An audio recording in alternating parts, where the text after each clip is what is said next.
মতন বাংলাদেশের মতন নেই রে, এই দেখ গেল বড় ভাইয়ের কাছে শিখ। কন্টেন্ট তৈরিতে প্রথমেই বাংলাদেশি যুবকদের চ্যালেঞ্জ, এরপর নিজের পশ্চাৎদেশী কেরোসিন তেল ঢেলে নিজ হাতে আগুন ধরিয়ে দেন এক যুবক।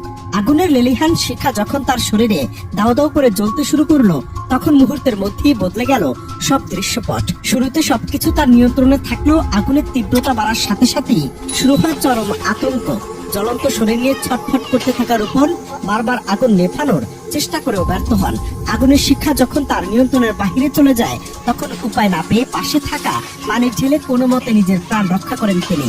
অবাক লাগলো সত্যি চাঞ্চল্যকর দৃশ্য ভারতের ত্রিপুরার।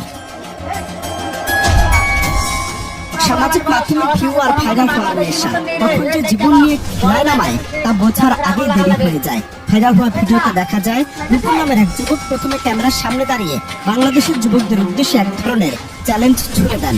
এরপর নিজের শরীরের একটি অংশে কেরোসিন তেল লাগাতে শুরু করেন। যে কথা সে কাজ, কয়েক সেকেন্ডের মধ্যে আগুন ধরিয়ে দেন তেলে ভেজা জায়গায়। শুরুতে তিনি বিষয়টিকে নিয়ন্ত্রণে আছে বলেই দেখান, কিন্তু আগুন দ্রুত ছড়িয়ে পড়তেই পরিস্থিতি ভয়াবহ রূপ নেয়।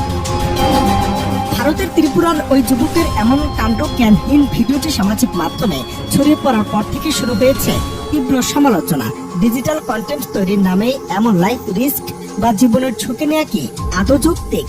অনেকে বলছেন আগুনের এই খেলা কেবল রূপনের জন্যই নয়, বরং তার অনুসারী কিশোর ও তরুণদের জন্য এক ভয়াবহ বার্তা দিচ্ছে।